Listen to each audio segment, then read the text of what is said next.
Hello, friends. Wow. Oh my gosh.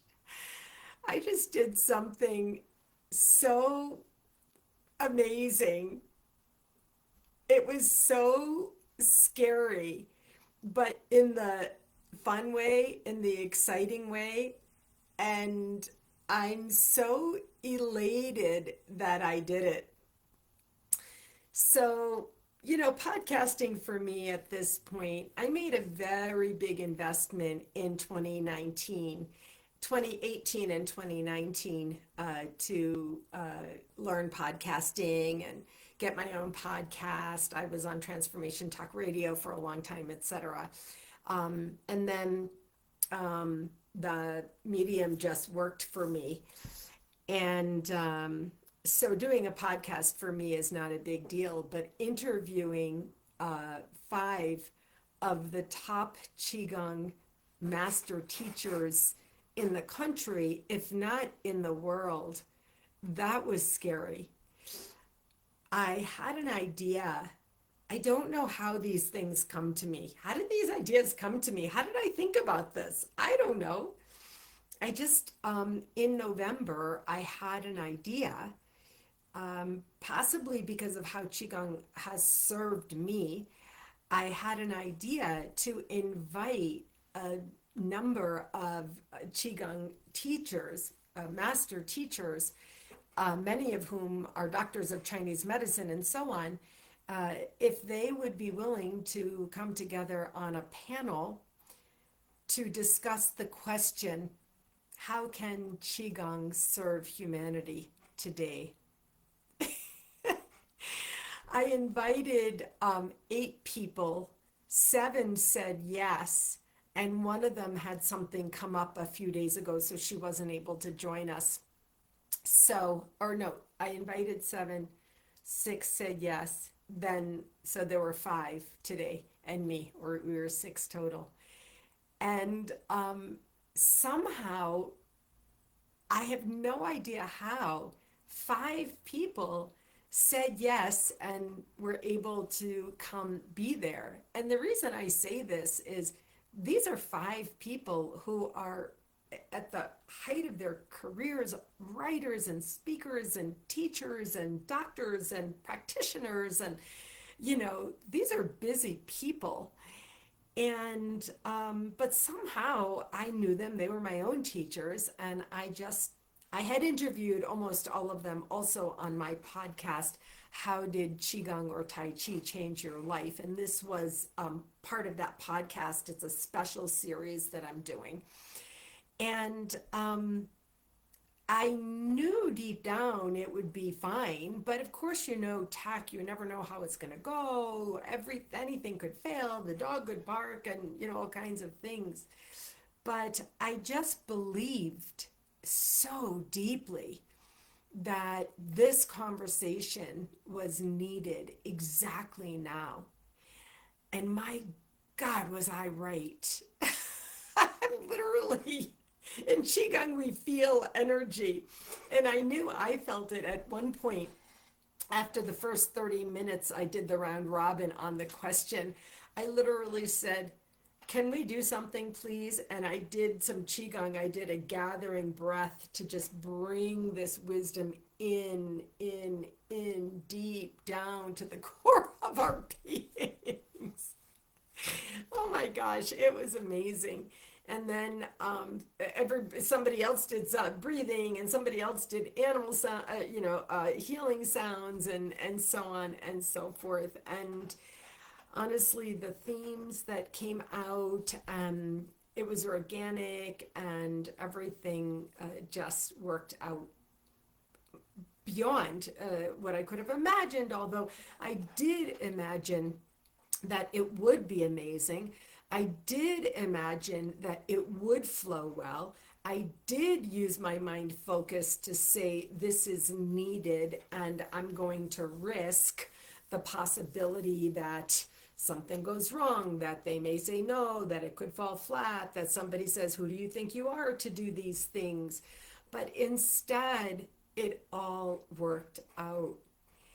And it happened exactly as I imagined it, exactly as I deeply wanted and intended to offer humanity today. The topic of this conversation is how can Qigong support humanity today? And I would be, I have a lot to do. Once you do this, you have to download it and upload it, and there's all these notes, and I have all the bios and all the things. And I got to tell you, I'm so tired right now, I'm not doing it tonight. But I will do it tomorrow, and you can be sure that I'll be sharing it frequently. And I'm also going to listen myself and take notes.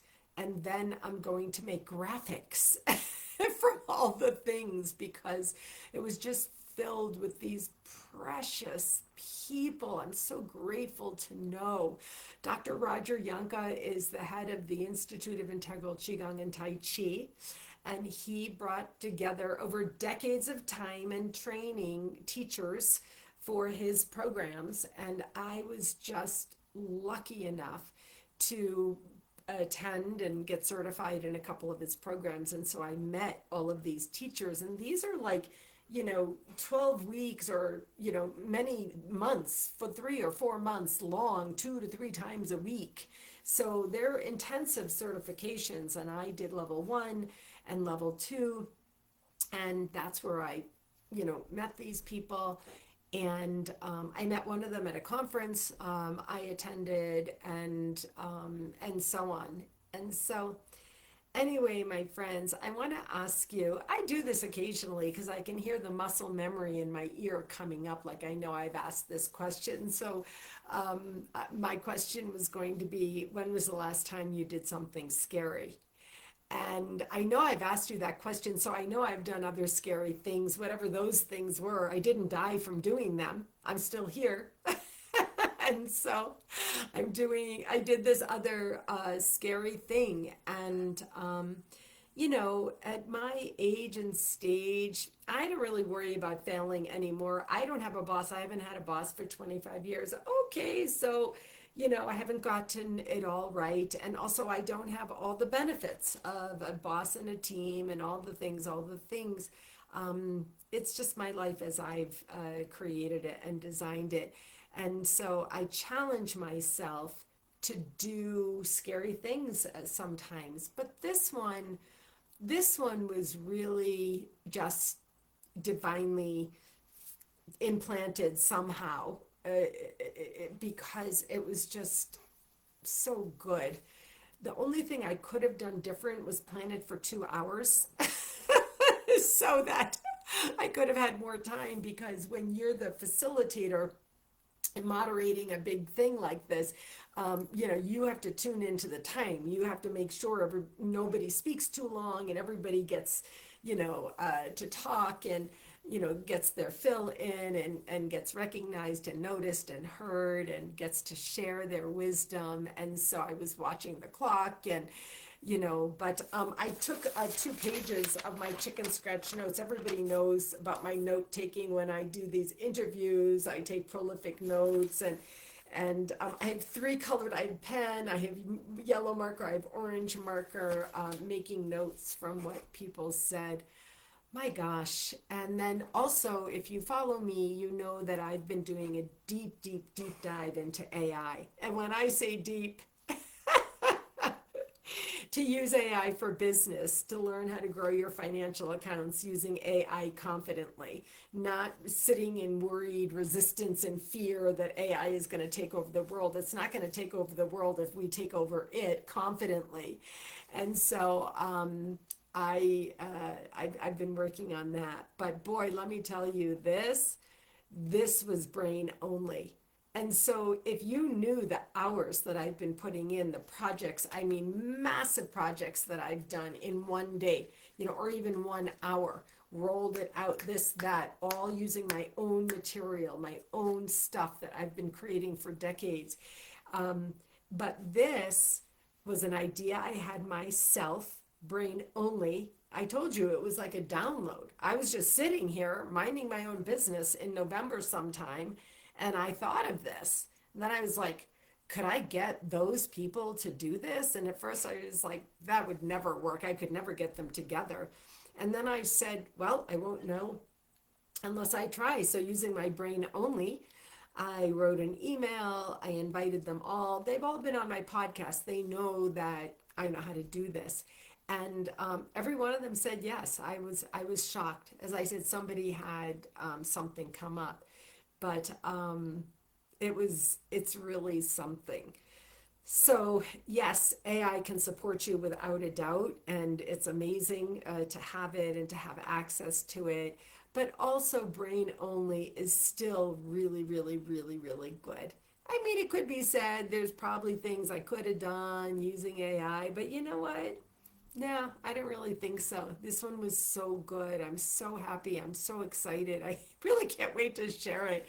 But my whole body, I'm going to take the dog out and walk right now because even one of the speakers, after we were all over, we were gathering and somebody said, "Oh my gosh, it's so sweet to see everybody and I'm so happy to be here."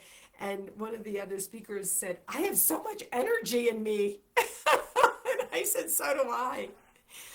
Anyway, my friends, it's good stuff. I can't wait to share it with you. So think about something amazing, even if it's scary. Think about how you could possibly do it, maybe get it done, and maybe it will fail.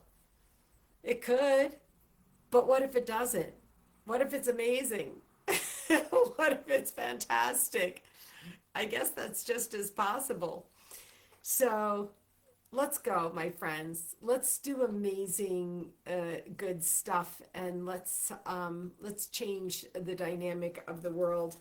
One of the speakers, Josie Weaver, um, spoke, and then she said, "Humanity is fabulous that way." And I wrote it down in big capital letters, and later I said, "Josie, it was so soothing to have you say, 'Humanity is fabulous.'" you know. So anyway, hi Susan, thank you for joining me. It's nice to see you too.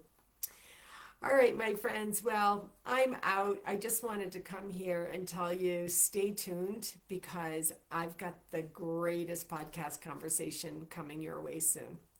Thinking of you and wishing you the very best always, and I'll see you soon.